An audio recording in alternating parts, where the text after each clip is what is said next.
So I hope that everyone is enjoying their lunch. White Table Catering has done a wonderful job with the food, and we thank them. And I would ask you to carry on with lunch, and those of you who are grabbing coffee, that is all good as well. But it is time now to continue with the program. And to get started, I'd like to share the following video with you, where you will hear community and industry leaders in Abbotsford speak to the importance of building community.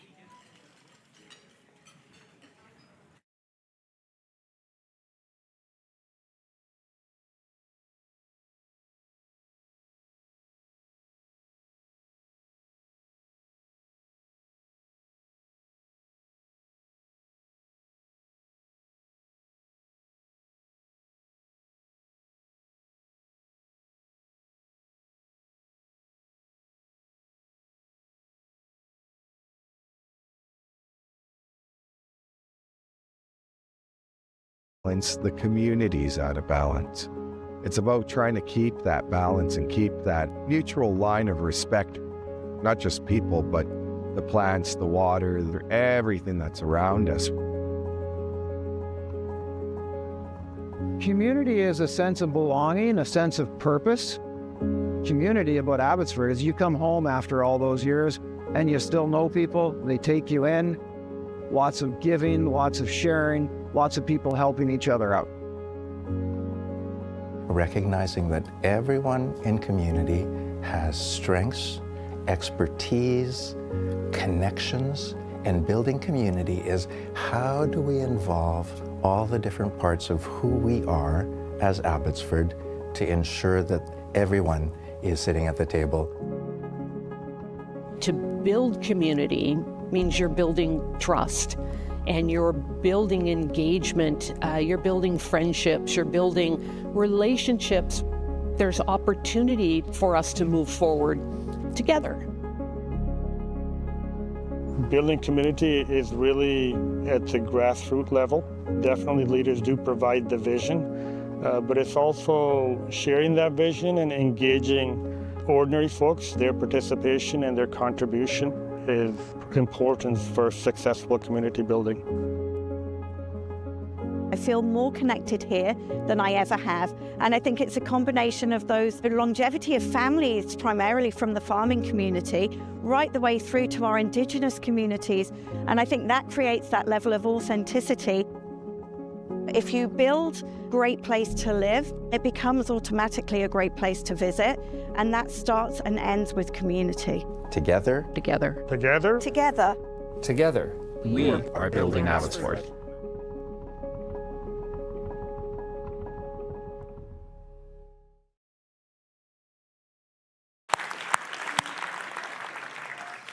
Thank you. Some wonderful insight on the importance of building community. Now, I've had the pleasure of getting to know Mayor Siemens since he was elected mayor of the city of Abbotsford in October 2022. He is born and raised in Abbotsford. He served 8 years on the Abbotsford City Council prior to becoming mayor.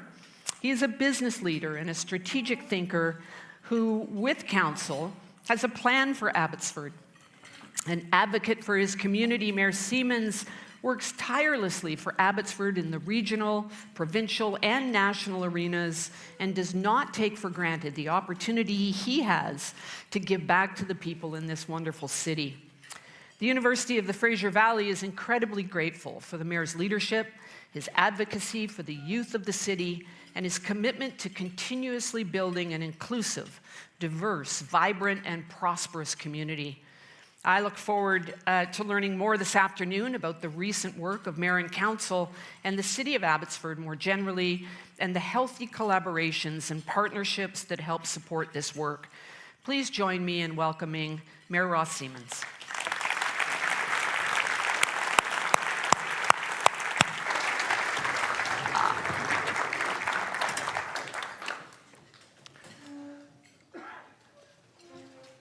Well, thank you, Joanne, for your introduction, for your kind words, but also for the partnership.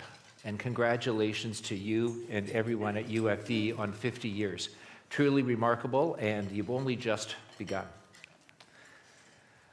And good afternoon, everyone. Thank you so much for joining us and taking the time out of your busy schedules. It really is an honor. And it is my pleasure to welcome you to our first Mayor's Lunch. And it should be Mayor and Council's Lunch, because we are a team that's working well together. But this is the first that we've decided to do in partnership. And this year, we're doing it with one of our city's greatest assets, which is the University of the Fraser Valley. You know, growing up, I never imagined that one day I would be mayor of Abbotsford, and it truly is a profound honor to be your mayor. I grew up working with my father and my grandfather in our family business that my grandfather started in 1954. You know, I just was telling Dad that if we stay with it long enough, we might actually turn a profit. And this year, we're celebrating 70 years since my grandfather started at this site. But I learned the value of hard work, the importance of customer service, and the vital importance of working together as a team in order to accomplish our goals. After high school, I had the opportunity of attending what was then known as Fraser Valley College, and I studied business administration. And at the same time, I was working in our family business and learning about all of the values of working together as a team. I learned about running a business while being taught about the importance and the value of being involved in our community and giving back, and that those that are in leadership positions should always be accessible but also held accountable. My grandparents and my parents were quite passionate about this, and they said that no matter what a person did in their life, it should always be about giving back and making their community a better and more welcoming place. They encouraged me to get involved and give back. And in 1986, I had a really unique opportunity to work with a gentleman by the name of Bill Ritchie, who was our local MLA, but he was also the Minister of Municipal Affairs provincially. And we traveled the province where we met with mayors and councils. That fall, Mr. Ritchie encouraged me to run for the District of Abbotsford Council. And somehow, at the age of 23, I was elected. I think they were desperate for warm bodies. But I remember my surprise and my being a little overwhelmed. And George Ferguson took me aside and put his hand on my shoulder and he said, "Son, stick with me. Around here, we fly from one crisis to the next." And I learned a lot about really being a community-involved person not only from George Ferguson, but from the others that you see on that council, Ron Sweeney, and so many people that spoke into my life at that age. A couple years later, I was re-elected to serve a second two-year term. And it was during that last summer on council that I took a few weeks leave and had the opportunity to go to Port-au-Prince, Haiti, to work at Grace Children's Hospital. There was a group of us doing a building project. And that was a life-changing experience for me. We saw children every single day that were passing away, and we took for granted that they were the children that were afflicted with AIDS. They weren't. They were kids that were going and passing away because of dysentery, because of drinking water, something that really had a profound effect on me. So that fall, I did not seek re-election, but instead I went with an organization called Youth with a Mission to Hong Kong to work with refugees. I had the opportunity as well to work with Teen Challenge in Macau with young men that were recovering from heroin addiction. And it was during my time in Haiti, or in Asia, that I also had the opportunity to do a student exchange at Shenzhen University in China. And it really gave me an insight into what it was like to be an international student in a foreign land. Eventually, I came home, Kelly and I got married, purchased our family business, started our family. Life was good, and getting involved in politics was not on my radar. In fact, I had made a commitment to Kelly that I wouldn't get back involved in politics, especially when the children were at home. And that's probably why she never wanted the kids to leave, and she never stopped cooking with cheese. So fast forward to 2014, daughters were off to university and college locally, and one in Idaho had a scholarship in Idaho. And I was still working in our family's business, but I was also on the board of directors at Archway Community Services. Municipal elections were happening that fall, and I was encouraged to run for a seat on Abbotsford City Council. I was elected to a 4-year term, and then elected again in 2018 to another 4-year term. And when Henry Braun decided not to seek a 3rd term, thank you, Henry, I was encouraged to run. And in October of 2022, I was elected mayor along with one of our most diverse group of councillors in our city's history. And they're joining me here today, and I know that they've been acknowledged, but I just wondered if you could just please stand up again. Councillor Shahal, Councillor Gibson, Councillor Barkman, Councillor Dreesen, Councillor Lowen, Councillor Ross, and Councillor Sidhu. This is a really incredible team to work with, and it is a dream team because they work hard week in and week out, and they are accomplished. They've got diverse backgrounds. We don't always agree, but we're always agreeable. And so I just wanted to take a moment to thank them because this really is about not just me, but about mayor and council. So please join me in thanking them.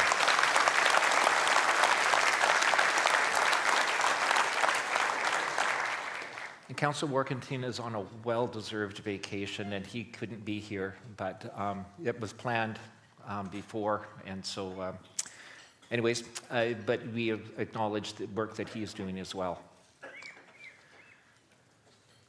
But I'm extremely grateful for the work that we've been able to accomplish together. As a new council, we definitely had a lot to learn, and there were times where I felt like I was drinking out of a fire hose while I was trying to balance on a paddleboard. It's a bit of an art. But as a team committed to our city, we got right to work. We have found our stride, and we are already making some incredible advancements on our strategic plan that we have for this term. This is in part, and in a large part, to our dedicated staff. And many of them are here today. And again, I learned in my business that yes, the buck stops with me, but it really is all of us working together. And we do have a talented staff. I couldn't be prouder of the group of people that we get to work with to deliver our services. But we also have incredible organizations like UFE, our First Nations, as well as many of the service groups, businesses, manufacturers, industries. And the industries that are here are agriculture, agritech, aggregate, and aerospace. Abbotsford truly is what we call the A-team when it comes to the economy. There's a few dad jokes I have to throw in there. So thank you for being gracious. But as a local government, we are always planning for our future, and looking at ways that we can make our community and our town, our city, a place where people really do feel that they can live, work, play, invest, and grow long term. We can build our infrastructure, we can create a complete and connected community, we can provide leisure and recreational opportunities, and we can cultivate and incentivize industries, but we simply cannot do this alone. No one person, government, or group can tackle every single challenge that we have in a growing and vibrant city, and it truly takes all of us working together. When like-minded, community-oriented, and committed groups join forces in partnership, we can achieve great things, propel our city forward, and foster a more engaged and inclusive community. One such partnership is the City Studio program that that is a partnership with the university. And that's where UFE students can tackle real-life challenges that our community is facing. And they collaborate with our city staff, and they explore innovative and creative solutions. This program provides students with true hands-on learning and the experiences and the opportunities that can have a real impact on our community. And at the same time, it does bring fresh perspectives for our staff to glean, and it really gives us a clear picture as to what it's going to take to make a dent in some of these challenges. But by preparing our young people for the future, aligning its programs with what our needs are in our workforce and in our community, the university truly is making an impact on our future. And this leads to the development of fulfilling, sustainable careers for our next generations where they can live, work, and play right here. And we value that partnership with this university and for what we've accomplished together. We are growing and equipping our next generation. Fostering growth and prosperity doesn't just happen overnight.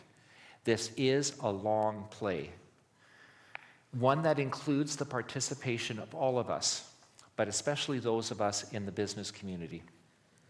From new startups, service providers, retail shops, multi-generational mainstays, to the large corporations that have invested here and are putting roots down here, each of us plays a vital role in shaping our community for our future. The entrepreneurial spirit is alive and thriving in the Fraser Valley, and it makes us a vibrant and an exciting place to be. Abbotsford is home to innovative leaders in agri-tech, ag processing, manufacturing, trucking, aerospace, and in our booming food industry and food culture. All of this contributes to the vitality of our city, and it helps us to ensure that our residents can build their careers right here. To ensure that this prosperity and these opportunities continue, our council is committed to addressing the challenges that our businesses are facing. One such challenge and area of concern is our lack of industrial land. Roughly 75% of Abbotsford's land lies within the agricultural land reserve. And there is a competing interest for more industrial land that would enhance our ag-tech sector and continue to attract innovative agriculture businesses to help grow our economy. And to be very clear, this is about land that would enhance how we can grow ag-tech and ag innovation. Abbotsford is BC's largest municipality by geographic area. I always say that our empire goes from Aldergrove all the way to Chilliwack and everything in between. But only 3% of that land, and you'll see that here in the purple, only 3% of our land is industrial, and much of that is spoken for. And since our agriculture industry can't use ALR lands to make the advancements that ag tech needs, it does beg the question is where does modern agriculture end and agriculture begin? And I know, Minister Alexis, we've had lots of conversations, and I appreciate the opportunities that we have to speak to this, because this really is about understanding the ecosystem. You know, we've worked closely with Dr. Newman at UFV, and this is a real area of concern that we have for our future, and it's going to become a crisis if we're not careful. So we want to be engaged and involved in that. As part of this whole process of understanding our economy, we have updated our intergovernmental advocacy strategy to help coordinate and strengthen our efforts, and as we bring the specific needs of our community to the attention of senior levels of government. And we look forward to working in partnership on solutions for our future. And if we are to continue to feed the province, we need to understand the big picture. We are modernizing many of our municipal services and systems to make working with and interacting with our city more efficient and to encourage more investment in the city of Abbotsford. And as we continue exploring these opportunities to support and enhance local businesses, and especially those that are creating employment, we are launched the Abbotsford Economic Development Table, and the working groups that go along with that. And we're working on completing our business retention and expansion strategy at the same time.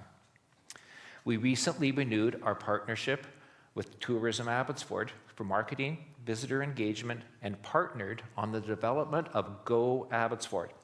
And this is an online events calendar that is amazing. So I would encourage you to go to the Tourism Abbotsford website and look at Go Abbotsford and everything that it has to offer.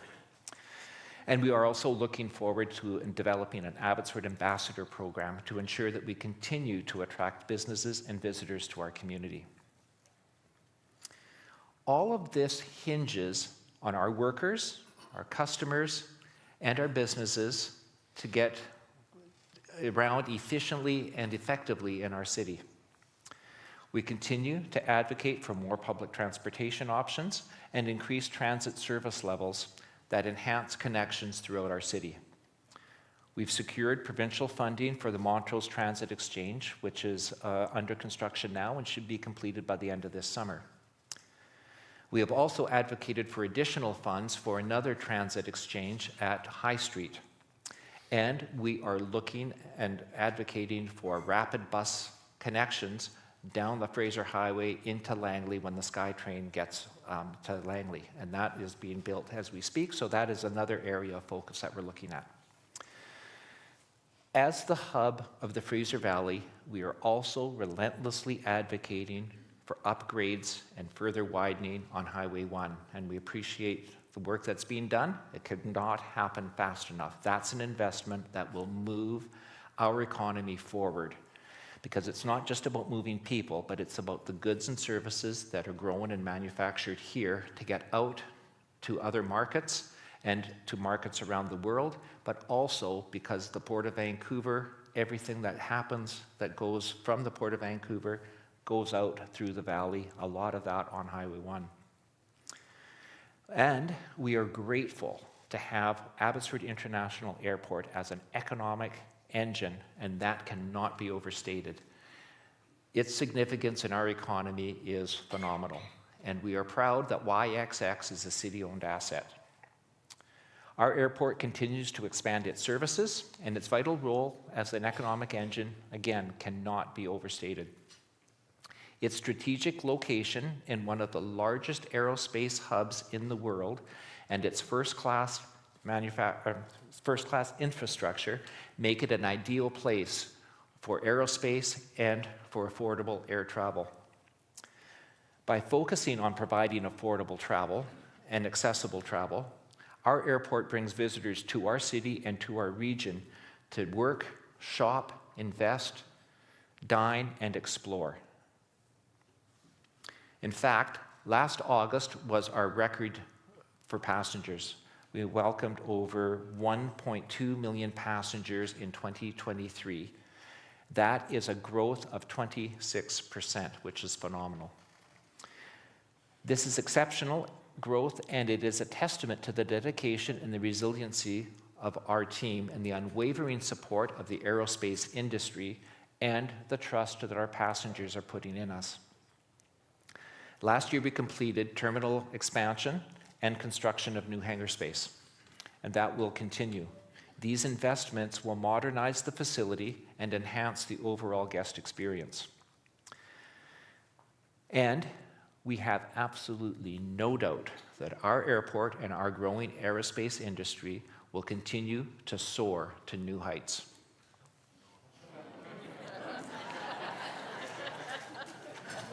You're catching it. I have to say, though, that's brought to you by Parm Sidhu. I think his tagline lately, though, has changed to onwards and upwards. But Abbotsford really is a dynamic city. It really is full of energy and full of diversity, which is one of our greatest strengths. And it is the perfect place to live.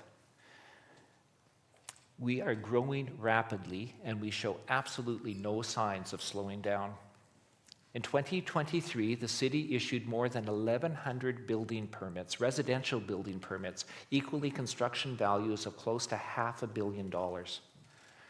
And already in 2024, there's an additional 1,100 multifamily residential units in stream for building permit approvals.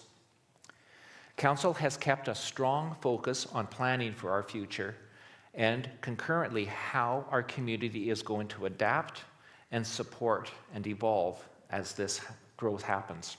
This includes our underground infrastructure, our roads, our parks, our rec centers, our transit, community centers, and emergency services.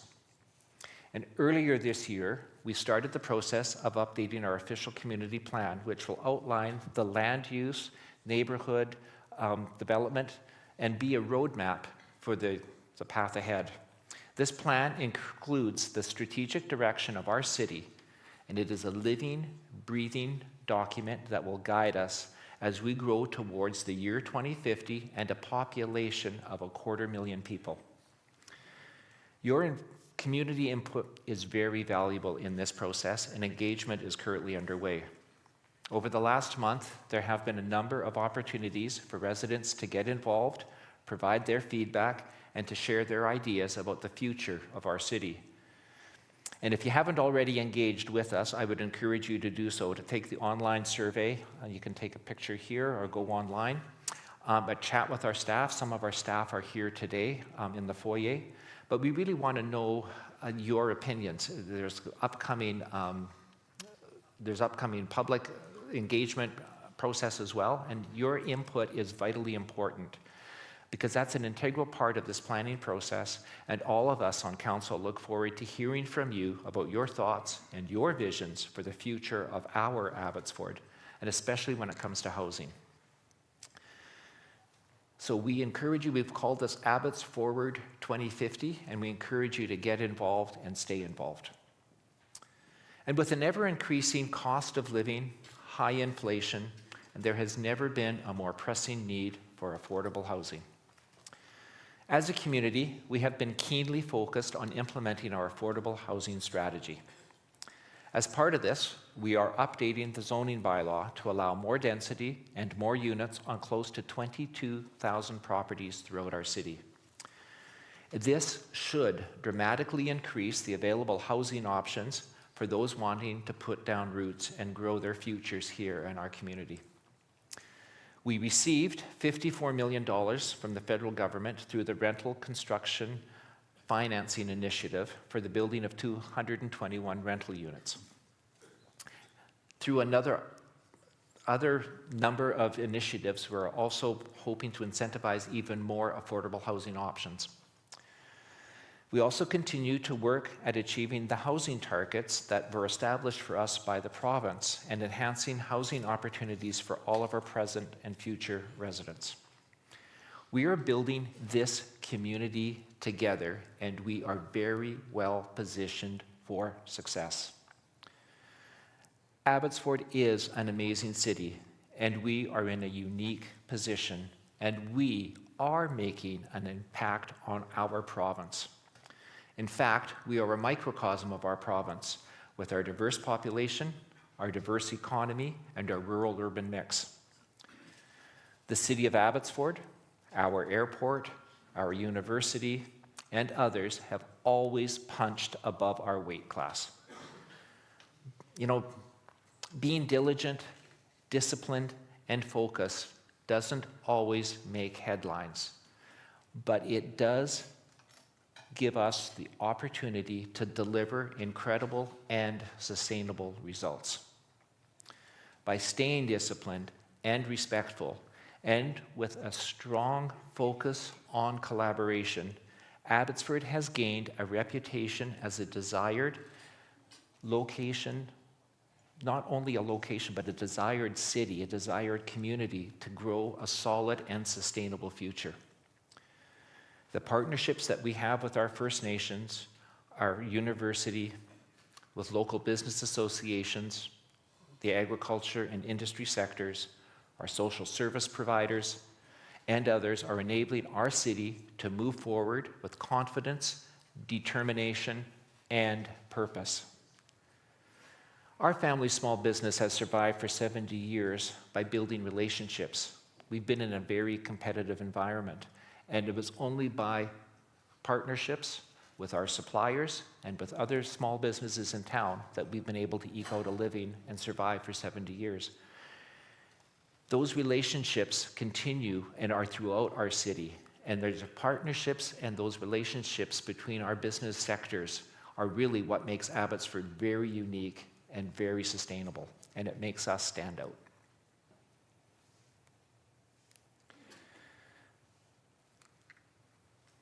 I just lost my notes, but I think I know this.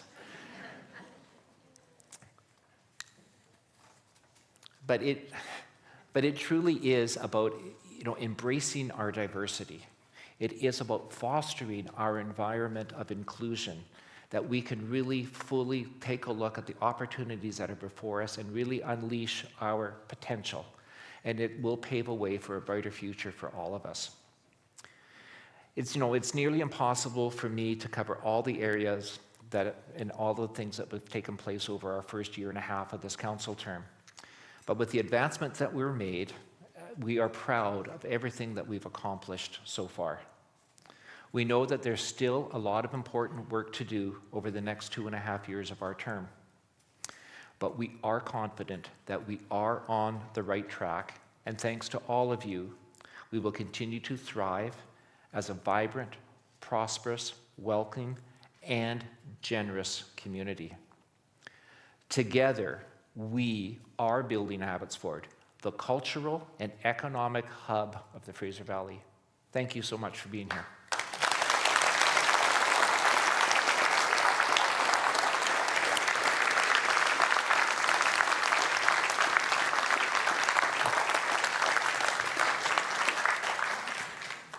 Thank you. Congratulations. Well done.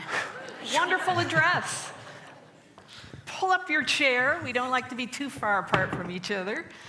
As everyone knows, there were a few questions that were sent in, and we'll see how we do with our time. But we definitely want to have an opportunity to say congratulations to our mayor, a wonderful address on sharing lots about your personal journey, but also the challenges and opportunities that the city faces, and where you are and where you're going with council. So thank you so much for that. I'm pleased to facilitate the questions and move us forward.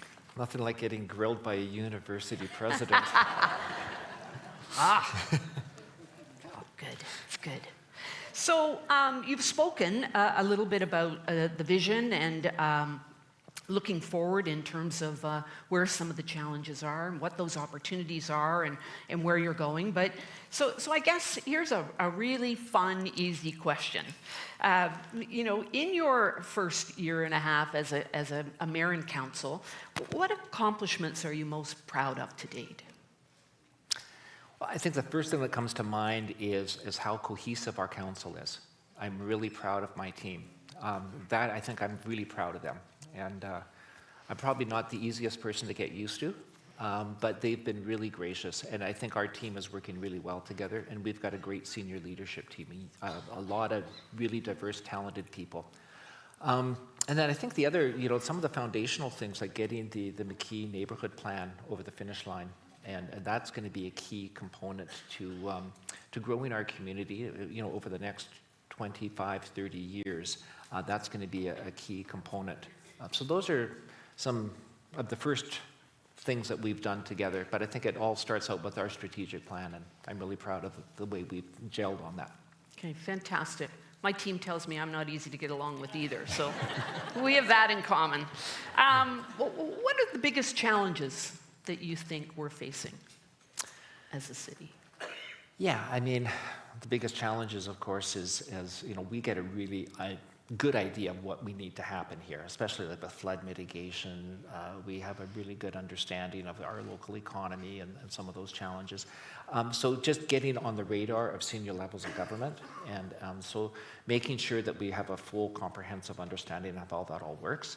And then one of the bigger challenges, I think, in society today is our homelessness, the addictions, the overdose, the crisis, and we don't, people are expecting us to have an answer for that. And the city isn't funded to address those issues or mandated to, but we do, those are, the societal challenges are really pulling us apart oftentimes. And so the divisiveness that we have, I think, in society, I mean, we've kind of immune from it in Abbotsford to a large degree, and I want to keep it that way because it really is, we have so much to be thankful for and so much to build on here. The complexity of the issues is so dynamic, is it not? And it's why I loved in your address about talking about everyone in this room needs to be a part of the solutions to some of these very, very complex problems.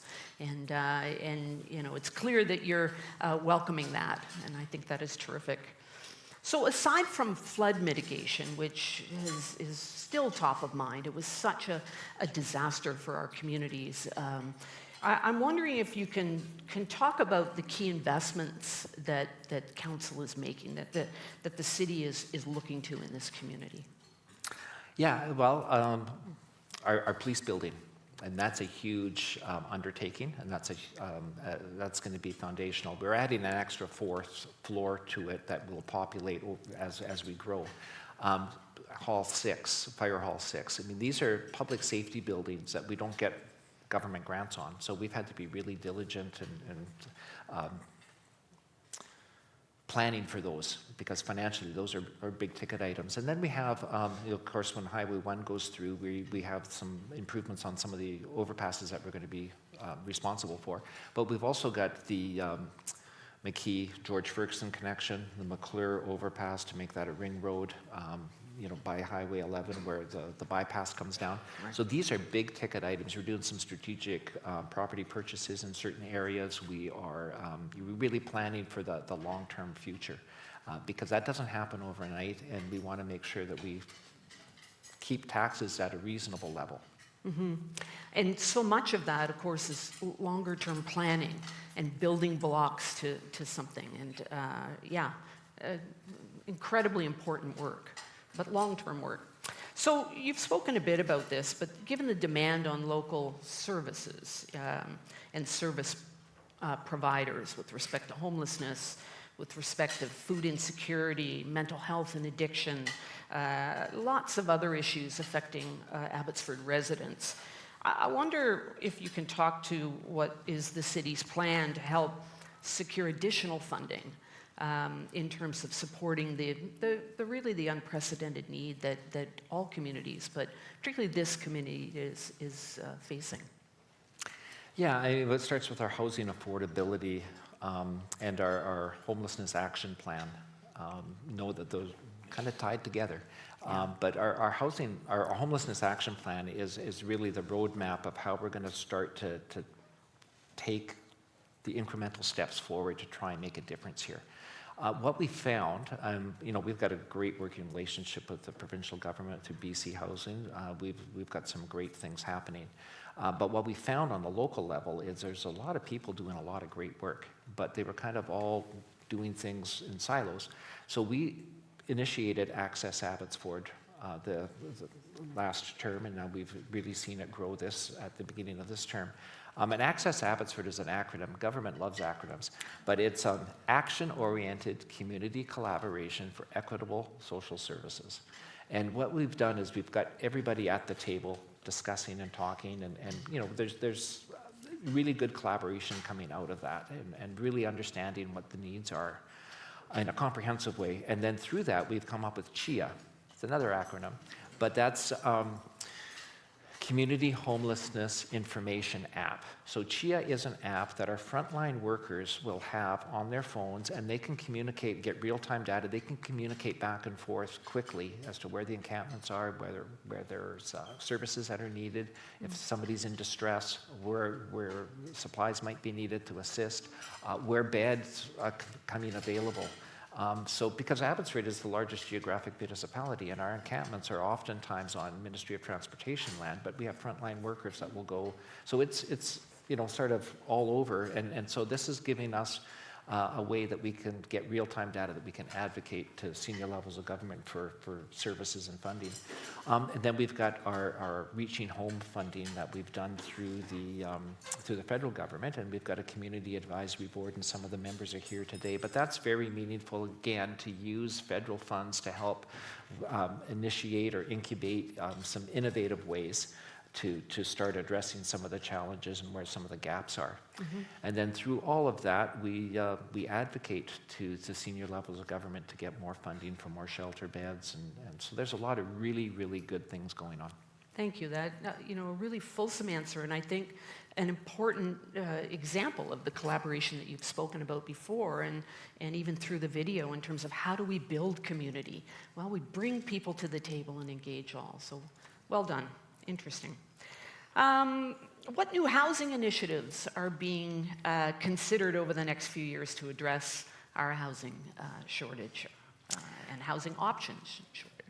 Yeah, so it starts with our official community plan, which is the roadmap, and then from there we're going to get into our zoning bylaws. And it's interesting. Like we've come up with what they call we call it SHMOOB, which is the small scale multi-unit housing. Love those acronyms. My mind goes numb some days. But we've been doing the small scale multi-unit housing since 2016, where we've had lane access. We've actually allowed 4 units on a residential lot. We've had really, really good uptake. I think the challenge that we're going to have going forward is how do we land this? I mean, one size fits all doesn't necessarily work in Abbotsford. So we want to have those respectful dialogues. I know that there was an article stating that I was critical, and I wasn't critical of the provincial government. We know that we need those housing targets, and those are very helpful, and I think we're well on our way. Where I have a challenge with the provincial government, and I've talked to Ravi Kahlon about this, and I think he gets it, and I'm looking forward to maybe working with the urban mayors on this, but it's the measurement tool. They're going to measure us on occupancy, like keys and doors and people. We don't control the market. And that's the one big challenge right now is interest rates. We know that there's a shortage of laborers. So we have some of these challenges we don't have control over. We have actually we're probably in year 3 of our housing targets if you measure us on the things that we actually have control over. Mm-hmm. So I think, we do things respectfully. We do things, I don't get into a bun toss in public because that's not helpful. But we do have respectful relationships, and Pam Alexis has done a great job of getting the Premier out here on several occasions, the Housing Minister. I mean, one of the reasons that we were able to get some of the announcements with BC Housing is I took a page out of Henry's book, and I got the Housing Minister in my truck and toured him around town. And a year later, we got some announcements, because I think we build relationships, and then we can actually see what's on the ground happening. Yeah. There's no question that we're stronger together, and those relationships count for everything. Yeah. Couple more questions. What's the city's plan to retain and attract new business? Beg and cajole. No. Give me an acronym. Come on. If we haven't come up with one yet, we will. Well, I think, Abbotsford is an amazing community to be part of. Take a look what's happening out at the airport, and that's a good example. We're doing our strategy right now on business retention and expansion. We know that businesses that are already here, that if they could expand and they want to expand, so making sure that we're listening to them and sort of what their needs are, making sure that we got the zonings in place. Critical land shortage. We know that we need to have that discussion, and that. So I think there's great opportunities, but I think really it's about listening to what the needs are. Our Economic Development Department is doing an amazing job at working with our existing businesses on retention and expansion, but also out at the airport. Parm has really shown us what that means to be an inviting host. Find out what their needs are, make sure we've got the infrastructure in place, but then let's get out of the way and let the business, they know what they need. Mm-hmm. So what our role is, stay in our lane, make sure we're delivering on that, and then making sure that we allow the private sector to grow our economy, and I think we've had great success. Fantastic. And I'm being prompted with the last question, which is really hard for me, because I love the next question. It's about sports facilities, and we should be asking the mayor about sports facilities. But I'm going to move to the last question because I've been told to, and because it's about UFE, which I could speak about forever. What programs would you like to see created and or expanded at UFE within the next decade? And how can the city and the university better enable one another's success? Yeah, so I'm going to just quickly touch on the question just before that. So sports facilities, great partnership with the school district, great partnership with the university. So we're going to continue to work on those. We're going to utilize what we have better, And I think we're going to lay the groundwork. We've got an aquatics and arena strategy. So we know that we're getting some of our public safety buildings and all those things done because that's foundational, but we are working on that. So stay engaged, stay involved, give us your feedback. That's all part of the OCP as well.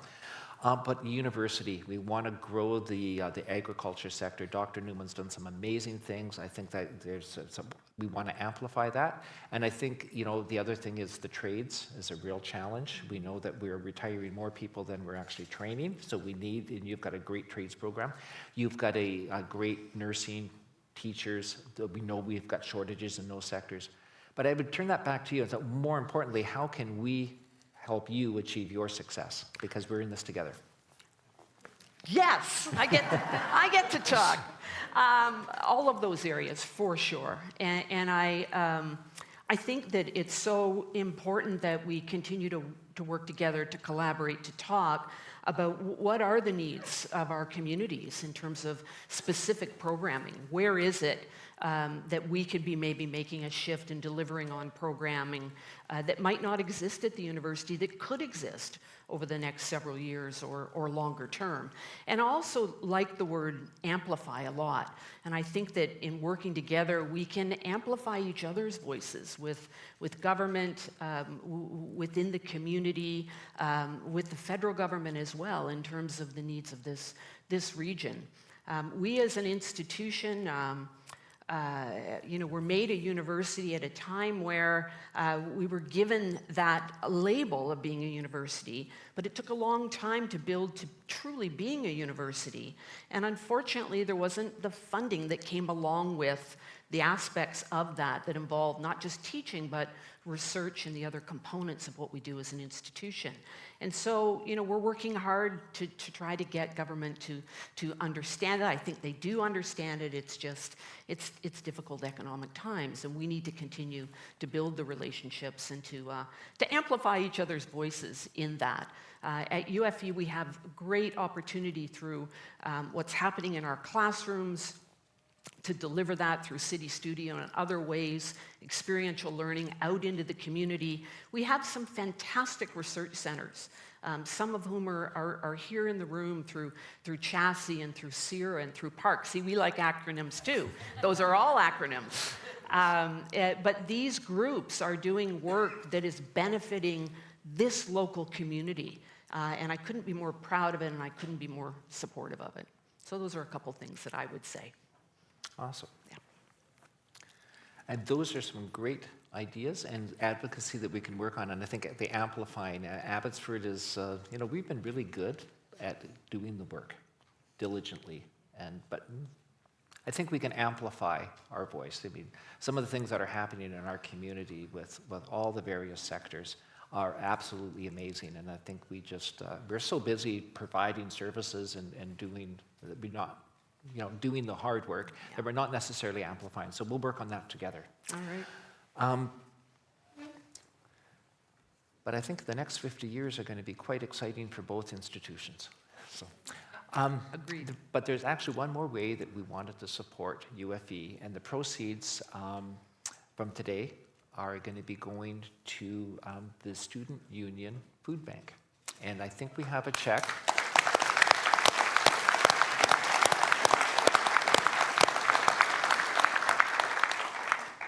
I think we do have a check for, I believe it's $4,400. Wow, that is fantastic.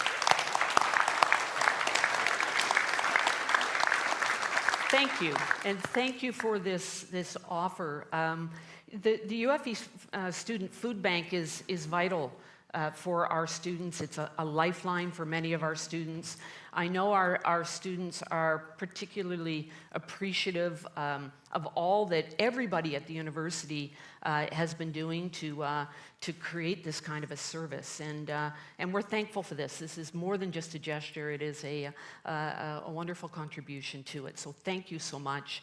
And here today we have with us Katina Noble, who is our student wellness student assistant for our health education and promotion group within UFE.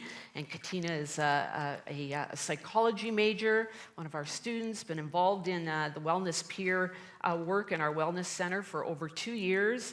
And I'd like her to come on up and share a few words with everyone here about the impact of donations like this, about the impact for the food bank for students studying at the university. Katina, please join us.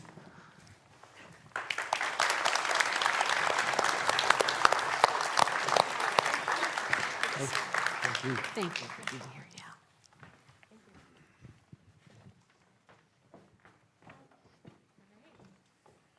On behalf of the University of the Fraser Valley Food Bank, we want to give our thanks to the City of Abbotsford for donating their generosity to an essential student resource on campus. Since November 2023, we have had a 500% increase in student resources for students to access the food bank. So 500%, pretty big percentage of people.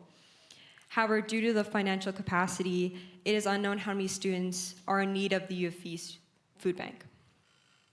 Food insecure students have additional challenges with their learning than their food secure counterparts.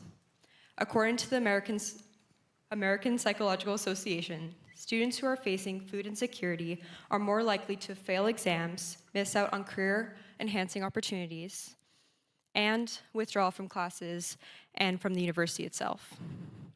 So we want to express our gratitude to the City of Abbotsford for donating to the U of E Food Bank so that more students can get the opportunity to pursue their dreams and goals. So thank you so much.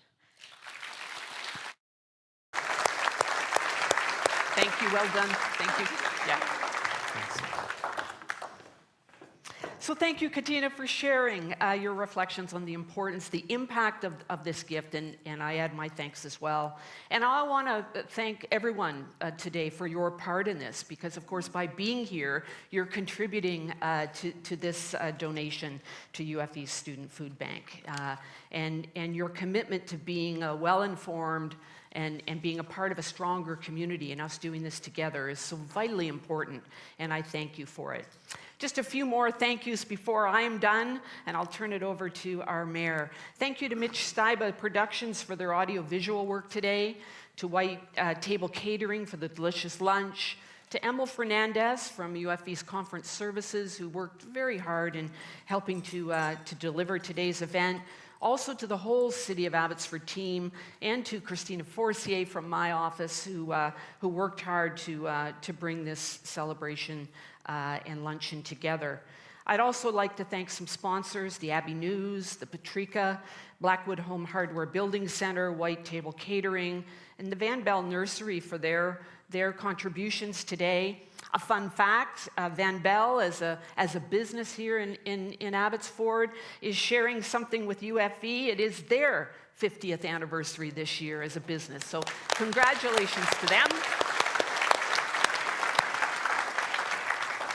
And the beautiful flower arrangements at your tables provided by Van Bell. They get to go home with one of you at each table, so please determine who had the next birthday when we're done, and consider that the city's early birthday gift. So it was an honor for UFE to co-host today's event, and before I invite Mayor Siemens to make some closing remarks, I'd like to remind you that UFE has some great programming coming up over the next year, over our 50th anniversary and celebration, and we invite you to join us, to be engaged and involved. You can find out information through the year on our website at ufe.ca/50. So thank you. Over to you, Mr. Mayor. Well,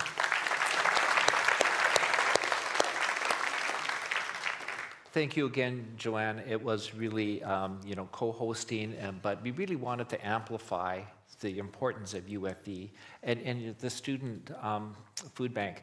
Again, you folks matter. Like, you students, you're our future. So that was just a small token to say that we're here for you, and we want to build this community with you. But we just wanted to thank you as well for the beautiful space that you've been able to provide for us. And I want to just thank a couple of key people. I know the city of Abbotsford is really, it takes a team basically to develop a mayor. But my assistant Nancy and our communications, Alita, Melissa, they've done some amazing work in making me more confident. I mean, I'm confident in my city, not necessarily confident in myself sometimes. So they've really been great at helping me develop my skills so that I can represent you with dignity and respect. And I just wanted to thank you all for being here. Engage with our staff, but the student hubbubs are what the city studio has developed, and they're on display out in the foyer. And these students have put some really hard work in, and so we really want to, take the time to take a look at some of the work that they're doing, because that does make an impact on our city. And again, just thank you for being here. Thank you for your support. Thank you for making Abbotsford the incredible city that it is. And we look forward to an event next year. And we just thank you again for being part of the most amazing city in the most beautiful region of the best country in the world. Thank you.